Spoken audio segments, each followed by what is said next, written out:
Besimtarët katolik në mbar botën kremtojnë sot Pashkët, festa e shpresës dhe ringjalljes. Në Tiranë, mesha e mesnatës u mbajt në katedralen Shën Pali, ku me qirin të ndezur në duar, simboli i dritës hyjnore. Besimtarët katolik ju bashkuan në ritualet fetar të mbrëmjes së të shtunës. Rituali vijoi edhe përgjatë paradites së të dielës, ku i Zot Arjan Dodaj përcolli mesazhe dashurie e paqeje, duke theksuar edhe rëndësinë shpirtërore të kësaj feste.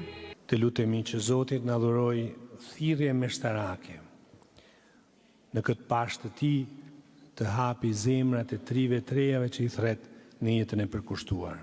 Na dhuron meshtar të shenjtë, rregulltare, të përvuajt dhe të zjarrt në shërbim, që ta bëjnë të pranishme fjalën, korpin dhe mëshirën tënde.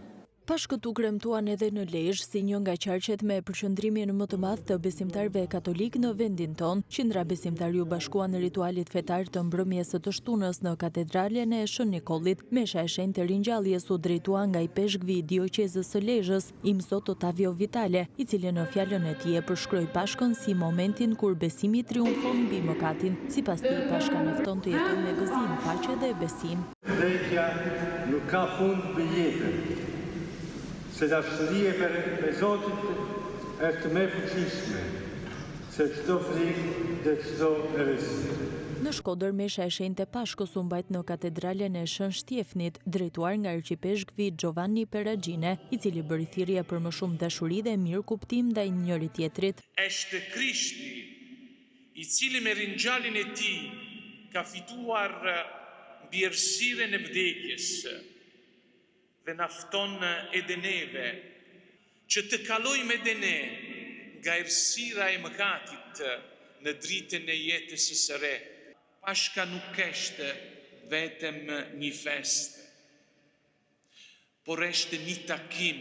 Besimtarët katolik në Lushnjë u mblodhën në kishën e Shën Palit e Pjetrit. Ceremonia ka nisur me marrjen e flakës nga qiriu i kishës dhe më pas meshën e drejtuar nga Don Marku e Don Jon. Mëngjesin e së dielës besimtarët kanë marrë pjesë në ritin tradicional të festimit të ngjalljes së Krishtit. Të marrim kuptimin e jetës mbi Pashkët është shumë e rëndësishme, por aq e mirë sa që na bën të kuptojmë rëndësinë e kësaj dite kaq të madhe, në cilin çdo njeri e pret me gëzim, sepse shpresa e botës nga luftrat, nga vujtjet, nga dhimbjet që e ka kaplu historinë e njerëzimit të kohët e fundit, ka nevojë për paqen e shpirtit, ka nevojë për shpresë, ka nevojë për jetë, ka nevojë për dritë, ka nevojë për atë dritë të cilën e ndrit botën.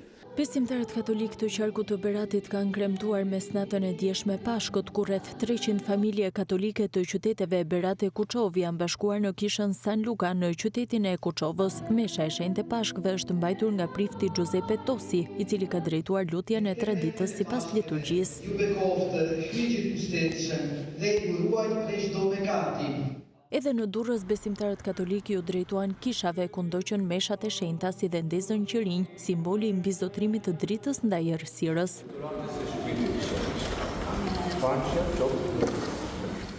Në këtë ditë të shenjtë për besimtarët katolik, drejtuesit e meshave u bën thirrje besimtarëve ta duan njëri tjetrin, të përhapin dritën e mirësisë, për të pasur ditë të bekuara dhe zemra të paqta.